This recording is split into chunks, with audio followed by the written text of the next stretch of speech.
मैं दूर हो मजबूर हवाए सैयद आलू मैं दूर हो मजबूर हवाए सैयद आलू दीदार दिखाते नहीं आवाज सुना दूं दीदार दिखाते नहीं आवाज सुना दूं मैं सूरत यूसुफ को नहीं चाहने वाला मैं सूरत यूसुफ को नहीं चाहने वाला मैं कैस के मानिंद नहीं आशिक लैला मैं कैस के मानिंद नहीं आशिक लैला मैं आशिक मौला हूँ मेरा इश्क दीवाना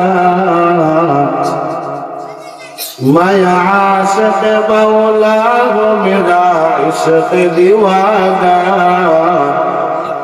ये जुल्म जहाँ किसकी तजल्ली से उजाला इसम लगा जिसकी तजल्ली से उजाला नबी शेष नबी हयात नबी आखिरी ज़माना पैगंबर सरकार दो आदम नबी नबी मुहम्मदुर रसूलुल्लाह সাল্লাল্লাহু আলাইহি ওয়াসাল্লামের অসংখ্য ওয়াজ ও বাণী আহাদিসে মুবারাকা থেকে বহুল পাঠিত ও মাসমুল একখানা হাদিস শরীফ তেলাওয়াত করেছি। আমি যে আয়াতে কারিমা তেলাওয়াত করেছি এই আয়াতে কারিমার মধ্যে আল্লাহ তাআলা বলেন কদ আফলাহা মান তাযাক্কা সফল কাম হয়ে গেছে সফলতায় পৌঁছে গেছে ওই সমস্ত মানুষেরা যারা নিজের নফসকে আত্মশুদ্ধি করতে পেরেছে যারা নিজের নফসকে পরিশুদ্ধি করতে পেরেছে পরিষ্কার পরিচ্ছন্ন পরিপাটি করেছে তারা সফল কাম হয়ে গেছে। আমি যে হাদিস শরীফ আপনাদের সামনে তেলাওয়াত করেছি নবীজি বলেন আল্লাহ তাআলা বনি আদমের চেহারা আর মালের দিকে তাকান না বনি আদমের আল্লাহ তাআলা বনি আদমের আমাল আর কলবের দিকে তাকিয়ে থাকেন। বনি আদমের কলব কত সুন্দর যেই মানুষটার কলব কত সুন্দর ওই মানুষটা রবের কাছে তত দামি বলেন সুবহানাল্লাহ। যেই মানুষটার কলব যত পরিচ্ছন্ন যেই মানুষটার কলব যত পরিষ্কার যেই মানুষটার কলব যত হিংসা মুক্ত রিয়া মুক্ত হাসাদ মুক্ত বিদ্বেষ মুক্ত গুনাহ মুক্ত সেই মানুষটার দাম রবের কাছে তত বেশি। এজন্য আল্লাহ বান্দার কলবের দিকে তাকিয়ে থাকেন তোমার কলবের অবস্থা কেমন। কলব যদি ভালো হয় বান্দার দাম অনেক বেশি। কত দাম? আসমান ও জমিনের থেকেও একজন পরিচ্ছন্ন কলবওয়ালার দাম আল্লাহর কাছে অনেক বেশি। চেহারার মাপে আল্লাহ কাউকে দামি বানায় না সম্পদের মাপে কেউ দামি হয় না বংশের মাপে কেউ দামি হয় না কলবের মাপে মানুষ বড় দামি হয়ে যায়। এজন্য হুজুর আকরাম সাল্লাল্লাহু আলাইহি ওয়াসাল্লাম ইরশাদ করেছেন قال النبي صلى الله عليه وسلم الا ان في الجسد لمضغة اذا صلحت صلح الجسد كله واذا فسدت فسد الجسد كله الا وهي القلب সরকার দো আলম নবী বলেন উম্মতের দল প্রত্যেকটা বনি আদমের মধ্যে একটা গোশতের টুকরা আছে এই গোশতের টুকরাটা যদি বান্দার পরিশুদ্ধি হয়ে যায় ভালো হয়ে যায় পরিপাটি হয়ে যায় এই গোশতের টুকরাটা যদি বান্দার সুন্দর হয়ে যায় বান্দার 3.5 হাত বডি বান্দার সুন্দর হয়ে যায়। আর এই গোশতের টুকরাতে যদি পছন্দ হয়ে যায়, ও বনি আদমের দল, বান্দা 3.5 হাত বডি মানুষটার পুরা বডির মধ্যে পছন্দ হয়ে যায়।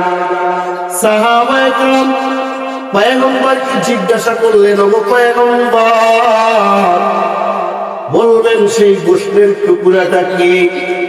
পয়গম্বর ডাক দিয়ে বলেন, ও সাহাবায়ে কেরামের দল, ওই গোশতের টুকরাটার নাম হলো কলব। যার কলব পরিষ্কার সে রবের কাছে অনেক দামি। চেহারার বিবেচনায় মানুষ দামি হয় না, চেহারার বিবেচনায় মানুষ দামি হয় না, বংশের বিবেচনায় মানুষ দামি হয় না। যদি চেহারার বিবেচনায় মানুষ দামি হইতো, বেলাল, রব্বে কাবার কসম, বেলালের মতো মানুষ ঈমান পাইতো না, বেলালের মতো মানুষ রবের কাছে দামি হইতো না। আজ আপনি আফ্রিকার মুসলমান গুলার দিকে তাকাইবেন, আফ্রিকান মানুষগুলার দিকে তাকাইবেন, তাদের মানুষ কিনা পরিচয় পাওয়া যায় না।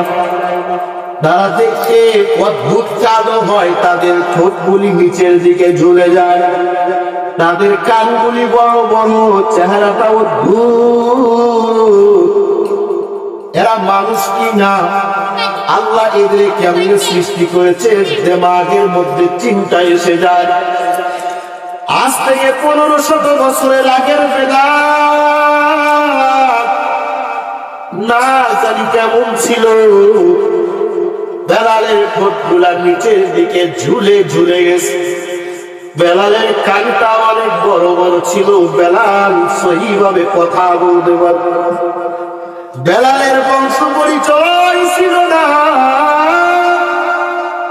বেলাল ছিল গোলামের ঘরের গোলাম। বেলালের বংশ পরিচয় ছিল না, বেলাল ছিল উমাইয়ার ঘরের গোলাম। বেলাল আফ্রিকান থেকে বিক্রি হতে হতে হতে হতে উমাইয়ার ঘর পর্যন্ত চলে আসছে। বেলালের চেহারা তেমন সুন্দর নয়, বেলাল সহিভাবে আরবি শব্দগুলো উচ্চারণ করতে পারে না, কিন্তু বেলালের কলব বড় পরিষ্কার। বেলাল আল্লাহর কাছে এত দামি হয়ে গেল যে নবীজি মেরাজের রাজনীতে মেরাজে গেছে, মেরাজের রজনীতে নবীজিকে জান্নাত দেখানো হচ্ছে। নবীজি জান্নাতের বাহির থেকে জান্নাতের মধ্যে খরম করে চলতেছে, আওয়াজ পাইতেছেন। নবী আমার ডাক দিয়া বলে, জিবরাইল, কে জান্নাতের মধ্যে চলে? জিবরাইল বলে, ও গো পয়গম্বর, আপনার উম্মতের বেলাল, আপনার উম্মতের বেলাল জান্নাতের মধ্যে চলতেছে, বলেন সুবহানাল্লাহ। বেলালের বংশ পরিচয় ছিল না, বেলালের চেহারা সুন্দর ছিল না, বেলালের কথা সুন্দর ছিল না, কিন্তু বেলালের কলিজা আর কলব বেলালের বড় ছিল পরিষ্কার। এ কারণে মক্কা যেদিন বিজয় হয়ে গেল, মক্কা বিজয় হয়ে গেল, আল্লাহর নবী সাহাবায়ে কেরামদের নিয়ে মশওয়ারায় বসলেন, আজকে এই বিজয়ের আযান কে দিবে? সাহাবায়ে কেরামরা মশওয়ারা দেওয়া শুরু করলেন, ও পয়গম্বর, আজকের বিজয়ের আযান কে দিবে নিয়ে মশওয়ারা শুরু হয়ে গেল। একজন সাহাবী দাঁড়ায় বলল, ও পয়গম্বর, আজকে বিজয়ের আযান হযরতে আবু বকর সিদ্দিক দিবেন, কারণ আবু বকর সিদ্দিক বড় দামি সাহাবী। শুধু তাই নয়, বেলালের কলব পরিষ্কার হওয়ার কারণে বেলাল কত দামি।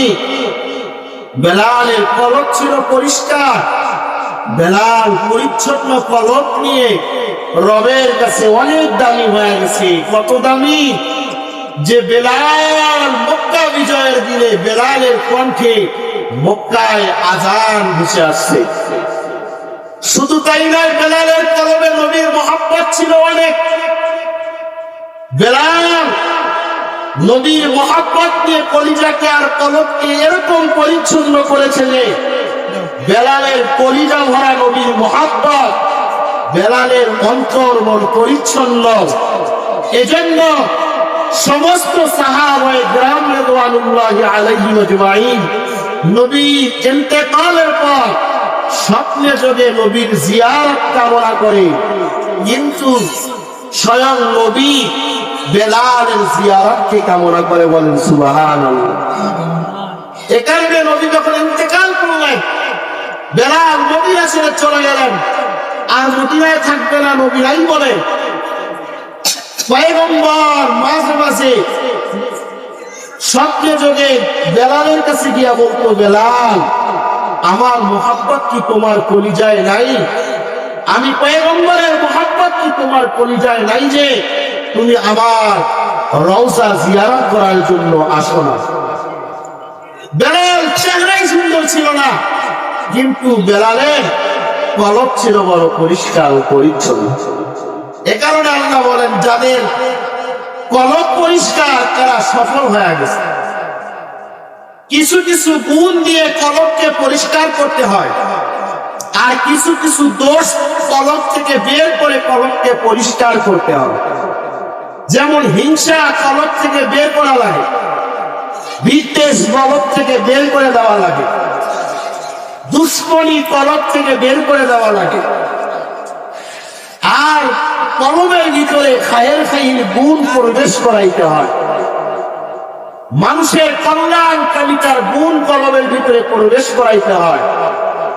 কলব পরিষ্কার হয়ে যাবে যদি এক মানুষ আর এক মানুষের খায়ের খাই ও কল্যাণকামিতার গুণকে কলবের ভিতরে ঢুকায়। এজন্য পয়গম্বর আরবী সাল্লাল্লাহু আলাইহি ওয়াসাল্লাম বলেন, খায়রুন নাসি, মানুষের মধ্যে উত্তম হলো মাইয়ানফাউন নাস। খায়রুন নাসি মাইয়ানফাউন নাস, মানুষের মধ্যে উত্তম মানুষ হলো যেই মানুষ আর এক মানুষের উপকারে আসে, যার ভিতরে কল্যাণকামিতার গুণ আছে। মানে এক ভাই আর এক ভাইয়ের কল্যাণকামিতার গুণ ঢুকা নেয়। কল্যাণকামিতার গুণ ঢুকাইলে কলব পরিষ্কার হয়ে যায়। কল্যাণকামিতার গুণ এত দামি যে পয়গম্বর বলেন, যার ভিতরে কল্যাণকামিতার গুণ আছে সে মানুষদের মধ্যে উত্তম ও শ্রেষ্ঠ মানুষ। কল্যাণকামিতার গুণ সোনালী যুগের দিকে তাকায় দেখেন, সাহাবায়ে কেরাম রাদিয়াল্লাহু আলাইহিম আজমাইন এক ভাই আর এক ভাইয়ের জন্য কত কল্যাণকামী ছিল। এক ভাই আর এক ভাইয়ের জন্য নিবেদিত প্রাণ ছিল। ইয়ারমুকের যুদ্ধে সাহাবায়ে কেরাম যখন ক্ষত বিক্ষত অবস্থায় ময়দানে পড়ে রইলেন। এই হোক সম্মানিত উপস্থিতি, আমি আপনাদেরকে কলবের ভিতরে যে গুণগুলা ঢুকালে কলব পরিষ্কার হয়, এর অন্যতম একটি হলো মানুষের কল্যাণকামিতার গুণ কলবের ভিতরে ঢুকাইতে হয়। এক ভাই আর এক ভাইয়ের কল্যাণকামীর গুণ ভিতরে ঢুকাইতে হয়। একটা জামানা ছিল বাগদাদ ইলম এবং আমলের শহর ছিল, মদিনাতুল ইলমি ওয়াল আমালি। বাগদাদ এক সময় ইলম এবং আমলের শহর ছিল।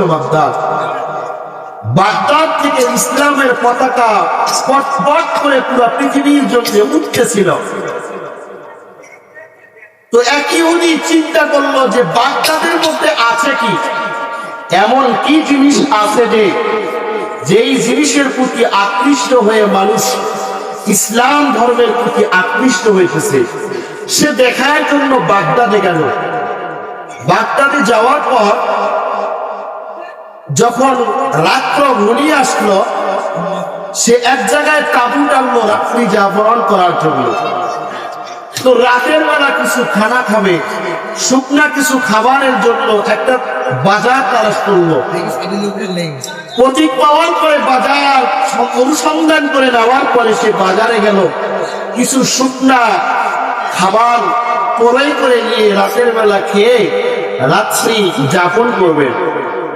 বাজারে যাওয়ার পর এক দোকান দোকানদারকে বললেন, ভাই আমার অমুক অমুক জিনিসগুলো আমাকে দিয়ে দেন, আমি উপযুক্ত মূল্য দিয়ে আমি আপনার কাছ থেকে খরিদ করে রাতের বেলা এগুলি খেয়ে আমি রাত্রি যাপন করব।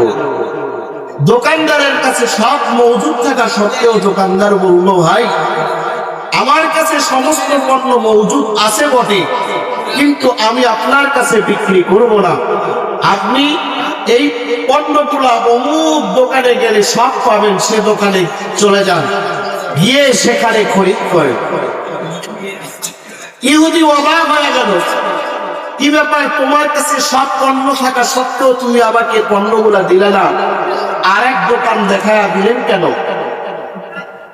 এই রাজভেদ জানার জন্য সে যখন কৌতূহল করতেছিল, তখন দোকানদার ব্যর্থ হয়ে বলেই ফেললো, ভাই আমি সকালবেলা দোকান খোলার পর এখন পর্যন্ত অনেক বিক্রি করেছি, আমি এই পরিমাণ বিক্রি করেছি যে আমার পরিবারের সবাই এগুলি খেয়েও আমার পরিবারের সমস্ত হাজাত পূরণ হয়েও আমার কাছে অতিরিক্ত মুনাফা থাকবে। কিন্তু আমি বারবার আমার দোকানদার ভাইয়ের দিকে তাকায় দেখেছি, সে আমার সময় দোকান খুলেছে বটে, কিন্তু এখন পর্যন্ত তার দোকানের কাছে কোনো কাস্টমার যায় নাই। অতএব আপনি তার কাছে যান, গিয়ে উপযুক্ত মূল্য দিয়ে তার কাছ থেকে পণ্যগুলি খরিদ করে আপনি রাতের বেলা খেয়ে রাত্রি যাপন করেন। ইহুদি বলে, আমার বুঝার বাকি নাই, কেন এই বাগদাদকে মদিনাতুল ইলম ওয়াল আমাল বলা হয়, আমার বুঝার বাকি নাই। এই বাগদাদের মধ্যে, এই বাগদাদের মানুষের অন্তরের মধ্যে একজন আর একজনের উপকারিতা ও পর উপকারিতার গুণ কলমের ভিতরে জায়গা দিয়েছে। এ কারণে এদের কলমগুলি এত পরিষ্কার যে আল্লাহ তাআলা বাগদাদকে মদিনাতুল ইলম ওয়াল আমাল হিসাবে কবুল করেছে। বলেন সুবহানাল্লাহ। আমাদের অবস্থা কেমন যে আমরা ভাই হয়ে ভাইয়ের বাড়ি থেকে বের হওয়ার রাস্তা বন্ধ করে দিই, কি বলেন? আমরা ভাই হয়ে ভাই, আমার মায়ের পেটের ভাই ঘর থেকে বের হবে, ঘর থেকে বের হওয়ার রাস্তা আমরা বন্ধ করে ফেলি, রাস্তায় কাটা লাগা দেই, বাঁশ দিয়ে বেরি দিয়ে দেই। ভাই ভাইয়ের খায়ের খাই চায় না। যতক্ষণ পর্যন্ত একজন আরেকজনের খায়ের খাই গুণ কলমের ভিতরে আনতে পারবে না, ততক্ষণ পর্যন্ত কলম পরিষ্কার হয়েছে বলে প্রমাণিত হবে। অথচ সাহাবায়ে কেরামের যুগের দিকে তাকায়া দেখেন, এক সাহাবী ঘোড়া খরিদ করেছে, ঘোড়াওয়ালা সাহাবী আরেক সাহাবীর কাছে ঘোড়া বিক্রি করেছে, কিন্তু ঘোড়ার মূল্য চাইতে সাহাবী ঠকে গেছে। ঘোড়ার মূল্য হওয়ার কথা ছিল 600 দিরহাম, চেয়েছে মাত্র 200 দিরহাম। সাহাবী খরিদ করে নিয়ে বাড়িতে নিয়ে আসছেন। বিকেল বেলা ঘোড়াকে ঘাস খাওয়ানোর জন্য মাঠে চড়ানোর জন্য নিয়ে গেছেন। এক সাহাবী আরেক সাহাবীর সঙ্গে কথোপকথন চলছে, ঘোড়া কত দিয়ে খরিদ করলা? বলল, ঘোড়া আমি 200 দিরহাম দিয়ে খরিদ করেছি। সে বলেছে, কি চমৎকার, 600 দিরহামের ঘোড়াকে তুমি মাত্র 200 দিরহাম দিয়ে খরিদ করেছো। সাহাবীর মাথা হয়রান হয়ে গেছে, আমার ভাই আমার কাছে তো ঘোড়া কম মূল্যে বিক্রি করে ঠকে গেছে, না আমার ভাইয়ের মূল্য আমাকে পরিশোধ করে দেওয়া লাগবে। এ কারণে সাহাবী ঘোড়া নিয়ে ঘরে গিয়ে এসে বিবিকে বলেছে, বিবি অমুক কামরার মধ্যে অমুক সন্দুকের মধ্যে আমার আরো 200 দিরহাম আছে, তুমি দিরহামগুলি আমাকে দিয়ে দাও। দিরহামগুলি নিয়ে সোজা চলে গেছে ঘোড়াওয়ালার বাড়িতে। ভাই তুমি তো আজীব মানুষ, ঘোড়া আমার কাছে বিক্রি করেছো বটে, তবে তোমার ঘোড়ার মূল্য তো 600 দিরহাম, তুমি 200 দিরহামে কেন আমার কাছে বিক্রি করলা? ভাই এই যে নাও, আরো 400 দিরহাম তোমাকে দিয়া দিলাম, যাতে করে তুমি ঘোড়া বিক্রি করতে লস না করো। সাহাবী ঘোড়া নিয়ে বাড়িতে চলে গেছে, গিয়ে আরেক সাহাবী কয়, কি আজীব ব্যাপার, এই ঘোড়ার মূল্য 800 টাকা, 800 দিরহাম। সাহাবী আবার ফিরে আসছে, বিবি দাও আরো 200 দিরহাম দাও, আমার ভাই ঘোড়া বিক্রি করতে ঠকে গেছে, তার কাছে আরো 200 দিরহাম দিয়ে আমি তাকে উপযুক্ত মূল্য দিয়ে আসি। এটা হলো খায়ের খাই। কিন্তু আমাদের অবস্থা এমন যে আমরা একজন আরেকজনকে কেমনে বিপদে ফেলাইতে পারি, কি বলেন ঠিক না? না, খায়ের খাইর গুণ কলবে আনা লাগবে।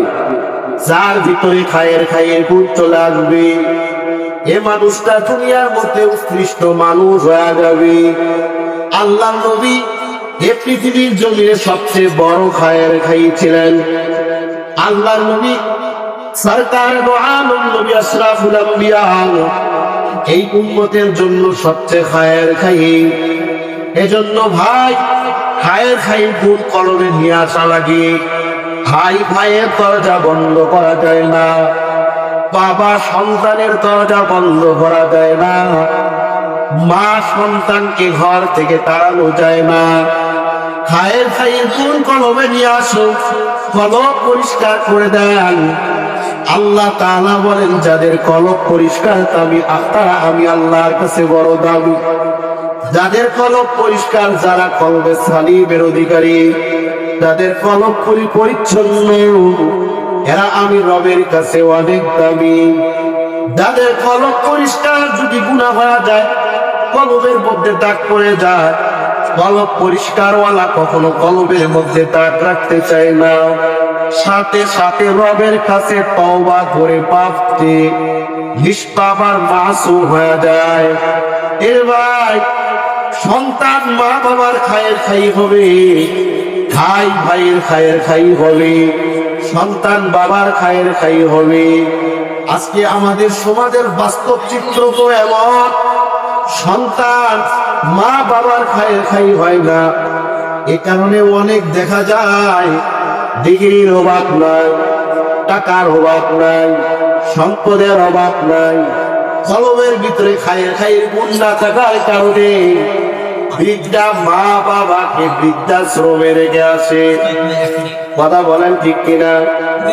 এই বৃদ্ধাশ্রমে রাখে না, বছরে 2 বার যায়, গিয়া কেক কেটে জন্মদিন উদযাপন করে চলে আসে। মা বাবা কোথায়? বৃদ্ধাশ্রম। কেন? তার কলব পরিষ্কার, গুনাহ দিয়ে পুরা কলব তার পরিষ্কার হয়ে গেছে। তার কলব পরিষ্কার হওয়ার মাধ্যম কলবে নাই, তার কলবের ভিতরে এত অপরিষ্কার আর গুনাহ যে দ্বীনের শিক্ষাও তার কলবের ভিতরে নাই। এ কারণে নিজের জ্বলন্ত খুনি মা, যেই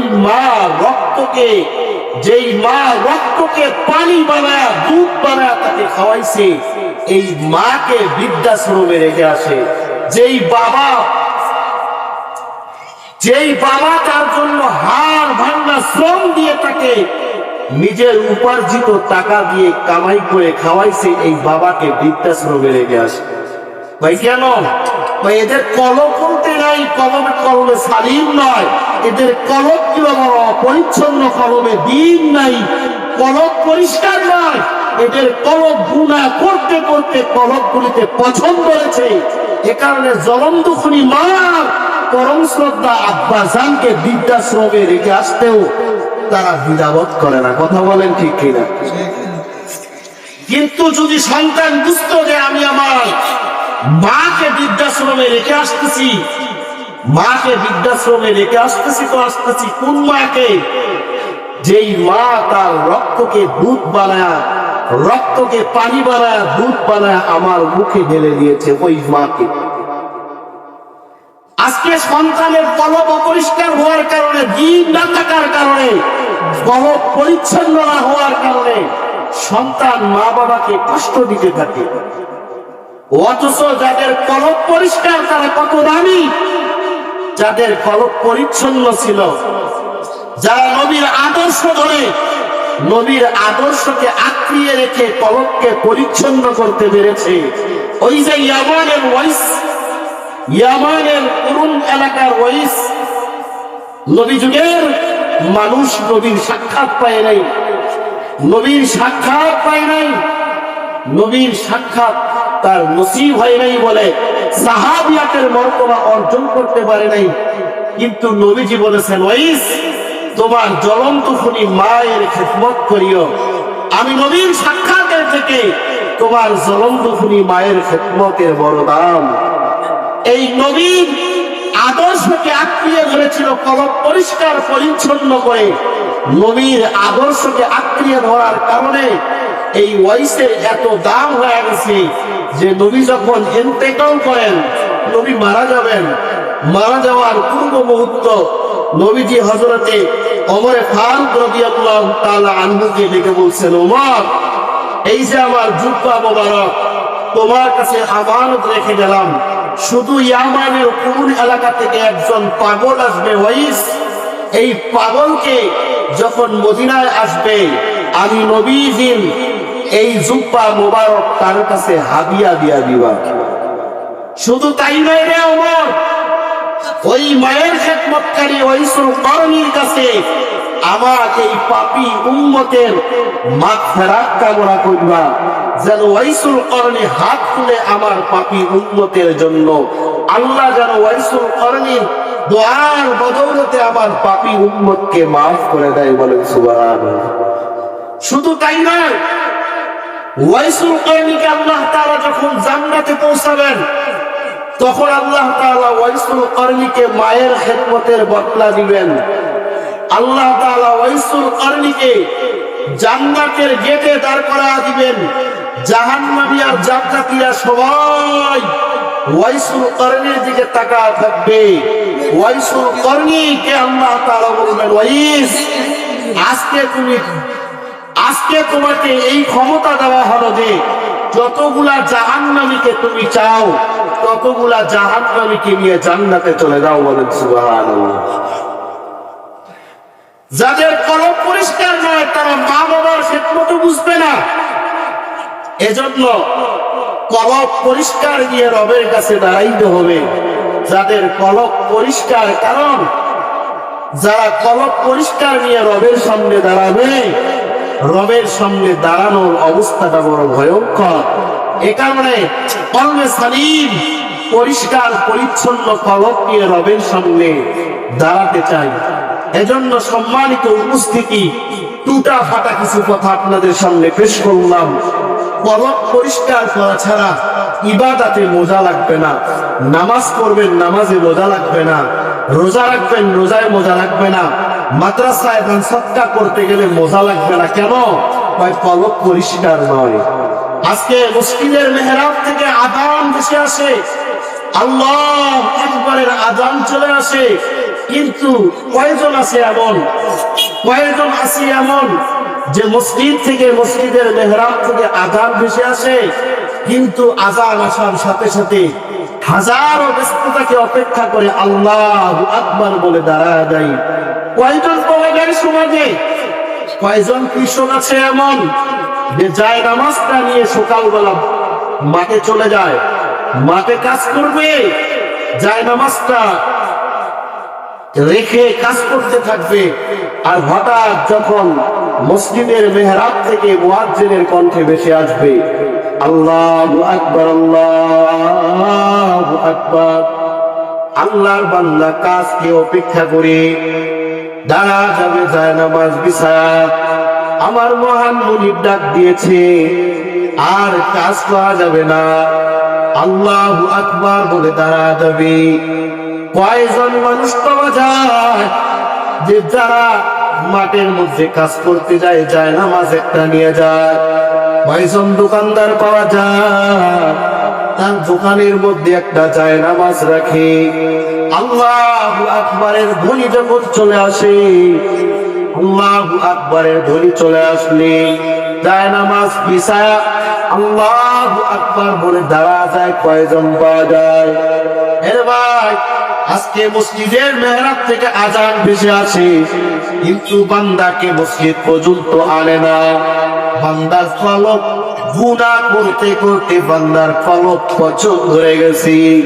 এই কারণে নবী বলেন, ও উম্মতের দল, তোমরা ওলামায়ে উম্মতের কাছে যাইবা, ওয়াসমা কালামাল হুকামা, আলাইকুম বিমুজালাসাতিল উলামা, তোমাদের জন্য উলামায়ে কেরামের মজলিসকে আবশ্যক করে দেওয়া হলো।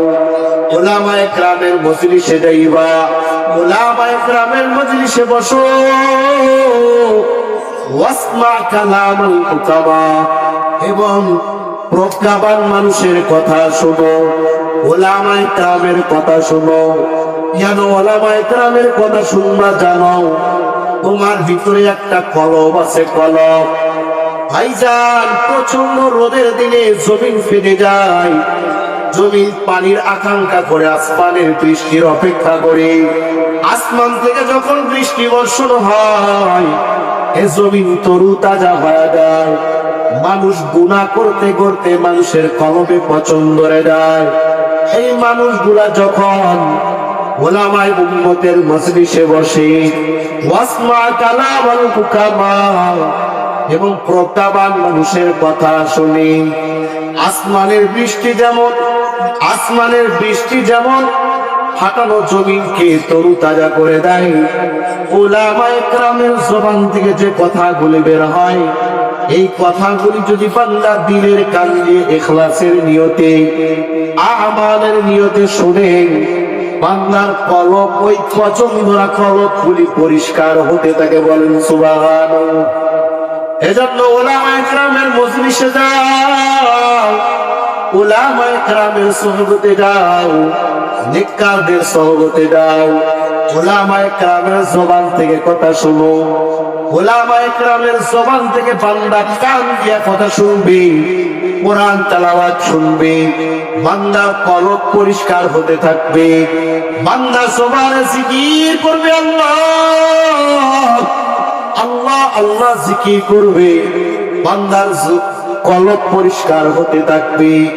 বান্দা চোখ দিয়া কোরআনে কারীম দেখতে থাকবে, কোরআনে কারীমের দিকে নজর করবে, উলামায়ে উম্মতের দিকে তাকাইবে, মসজিদের দিকে তাকাইবে, বাইতুল্লাহর দিকে তাকাইবে। বান্দার কলব পরিষ্কার হতে থাকবে। বান্দা ব্রেন দিয়া দিনের ব্যাপার নিয়া, দিনের বিষয় নিয়া বান্দা চিন্তা ফিকির করবে, বান্দার কলব পরিষ্কার হতে থাকবে। তাহলে কলব পরিষ্কার করার 1 নম্বর মাধ্যম খায়ের গুণ। 2 নম্বর মাধ্যম করলাম জবান। জবানে জিকির করবেন, কলব পরিষ্কার হতে থাকবে। কান দিয়া উলামায়ে কেরামের কথা শুনবেন, উলামায়ে উম্মতের কথা শুনবেন, কোরআনে হাকিমের তেলাওয়াত শুনবেন। জবানে জিকির করবেন, কানে তেলাওয়াত শুনবেন, এবং কোরআনে হাকিমের জিকির শুনবেন। কলব পরিষ্কার হতে থাকবে। হাত দিয়া ভালো কাজ করবেন, কলব পরিষ্কার হতে থাকবে। পা দিয়া মাহফিলের দিকে যাবেন, মাদ্রাসার দিকে যাবেন, উম্মতে উলামায়ে কেরামের দিকে যাবেন, মসজিদের দিকে যাবেন। আপনার আমার কলব পরিষ্কার হতে থাকবে। রব্বে কায়নাতের সামনে যদি কলবে সালিম ও পরিষ্কার কলব নিয়ে দাঁড়াইতে পারি, আর আল্লাহ যদি কলবের দিকে তাকা দেখে বান্দার কলব পরিষ্কার, আল্লাহ তাআলা ডান হাতে আমলনামা দিয়া ফুলসিরাত ফিজরিয়া করে পার করে দিয়ে আল্লাহ তাআলা বান্দাকে ফিনা হিসাবে জান্নাত দিয়া দিবে। বলেন সুবহানাল্লাহ। আল্লাহ আমাদের সবাইকে কলবে সালিম ও পরিষ্কার কলব নিয়ে আল্লাহ তাআলার সামনে দাঁড়ানোর তৌফিক দান করেন। বলেন আমিন। চলে যেতে হবে, সবাই যাব। কেউ থাকার জন্য আসি নাই, কেউ কোনোদিন থাকার জন্য আসি নাই, থাকবো না। চলে যাইতে হবে সবাইকে। চলে যেহেতু যেতেই হবে, যাওয়ার আগে যেন কলবগুলাকে পরিশুদ্ধি করে, কলবগুলাকে পরিষ্কার পরিচ্ছন্ন পরিপাটি করে নিয়ে অন্ধকার কবরে যাইতে পারি। আল্লাহ তাআলা তৌফিক দান করেন। বলেন আমিন। ওয়া আখিরু দাওয়ানা আলহামদুলিল্লাহি রাব্বিল আলামিন।